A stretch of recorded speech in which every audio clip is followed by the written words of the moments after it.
It's great to have you back. In this session, we'll talk about how to have successful conversations with your personal acquaintances and new people. Remember, it's a social sharing situation, no matter whom you're meeting and sharing with. So relax and let's begin. We all know first impressions matter, as they have lasting impact, whether they're made in person, over the phone, or even through a message sent by email or social media. That's why it's important that you identify the most effective way of making contact and decide which one will work better with what prospects. As you know, prospects are the people who may be interested in your Omnilife products or business opportunity.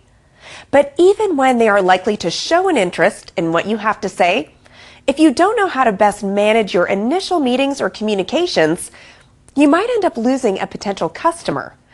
The good news is that with some practice, you'll have your winning techniques down pat in no time. When you first start out, it's good to develop and practice your sharing technique in order to grow your confidence. It's also important to keep in mind that everybody has their own unique style of sharing their experience. That's why it's vital to know your personal strengths and skills in order to put them to work for you to make every contact your absolute best. Are you ready to develop your unique contact technique? Great, let's do it.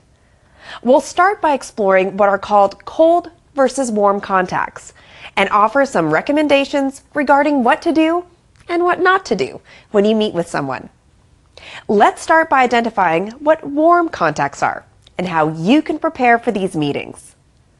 Warm contacts are those you make when you share your personal story or present the business opportunity to people you already know, like relatives, friends, or people you interact with on a regular basis.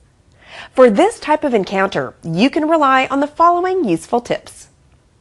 If you already know the name of your prospect, generate a friendly atmosphere by using it, or ask them how they prefer to be called, first or last name or nickname. This will create a more relaxed setting. Show an interest in their current situation and what needs and desires they may have. Make sure you have a clear idea of what you want to achieve when you start a conversation with someone. Share your personal experience regarding the products, offer them the business opportunity, or both. Remember that you're going to share your experience, not convince them about something or just sell them a product. Also remember that when you talk honestly about yourself, people become more receptive to what you have to say. And this will come naturally since you're sharing with a friend, family member, or an acquaintance. Here are some words to say that will help your sharing flow naturally to get their interest, to gain helpful insight into their needs, and ultimately to offer them a solution they may want to try. I really had a hard time trying to lose weight for my daughter's wedding. The solution was drinking a great variety of healthy teas. It really worked for me and was so easy. Plus, it made me feel more energized at the same time. Have you tried a weight loss tea? I have some product samples I can share with you if you're interested in seeing how it works for you. My family is so busy with hectic work schedules and kids' activities that a lot of times we don't eat the way I know we should. It's just quicker and easier to pick something up. But you know what? I found a simple and affordable way to keep us all healthy and feeling good with some incredible nutritionals that work better than anything else. They're great for the whole family. I have some samples. Would you like to give them a try? I'm so glad we could all get together today at my place to relax, enjoy some wonderful food and company. You know, since I've started my Omnilife business, I love having the means and flexible schedule to plan and do things like this for my friends and family. Plus, I really enjoy what I do, helping others and earning fast and very good money. Is your job going well for you? Do you think you'd like to do what I do? I think you'd be great at it. Speak slowly and clearly as you share to avoid any miscommunication. Listen carefully. Finally, propose a solution to one or more of the needs you've discovered during your conversation. Be prepared to overcome possible objections and then take down their order. This is called closing the sale, and we'll talk more about this in an upcoming session. These simple tips can help you be prepared and to not get lost in the detail when you talk or meet with your prospect. When you know exactly what you need to say, you feel more confident. Although it's still normal to feel a bit nervous the first few times you share, even when you know the person you're sharing with, it's just a matter of time and practice until you're totally comfortable. Okay, on to the next thing. Now let's talk about cold contacts. This type of contact is when you approach someone you don't know at all and start sharing your story with them.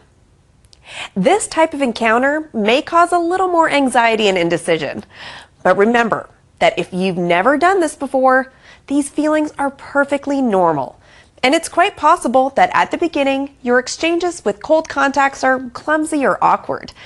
The most important thing is that you don't stop trying. A cold contact will seem like a lot bigger challenge until you learn how to approach people. That's why you can try to ease the tension a bit by first greeting the person and then slowly starting to ask questions. This is the way to warm up the contact, getting to know them and showing an interest in what they say. For example, if you're a regular at the gym and notice a lot of people that also go regularly, you can take advantage of that situation and the fact that you have something in common to strike up a conversation about, even if you don't know them.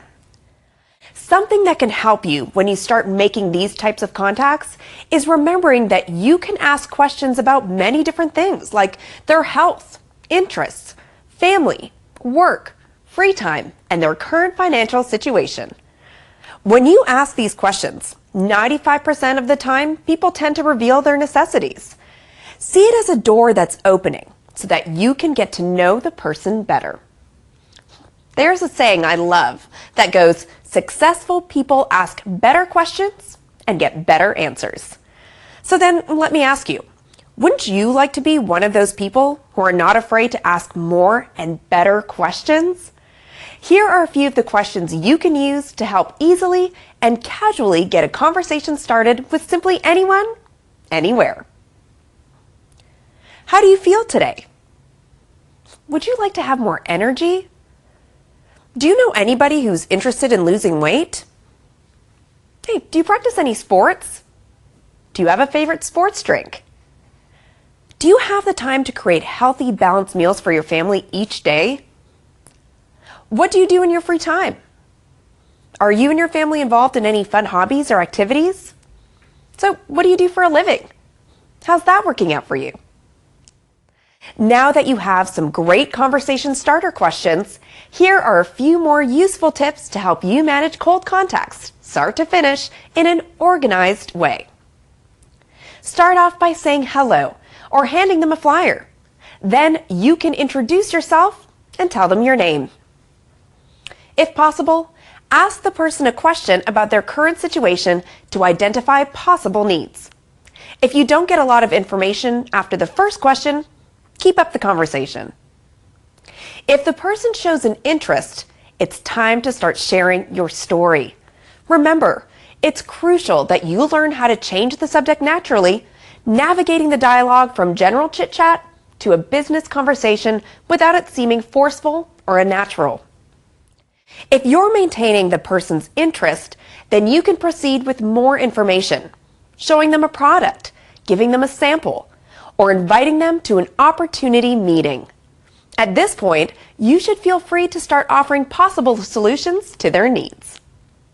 If possible, and as long as it doesn't distract you or the other person, make a note of what the contact has shared with you, including their needs and personal information, in order to set a second meeting or deliver a product order, for example.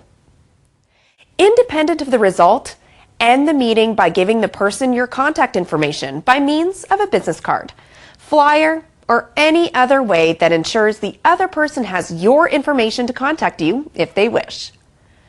If you do all this in a short, concise, and natural way, you'll see that using and sharing the results is easier than you thought. And remember, be patient with yourself and don't become discouraged if you get a negative response on your first few tries. You need to be fully aware of the fact that you're still learning and identifying which techniques work best for you, with both kind of contacts. Also, know that the more you use and share your results, the more you will adapt your story and the Omnilife business presentation to your own style and strengths, adding your own unique personal touch. And you'll start getting the results you've been after before you know it.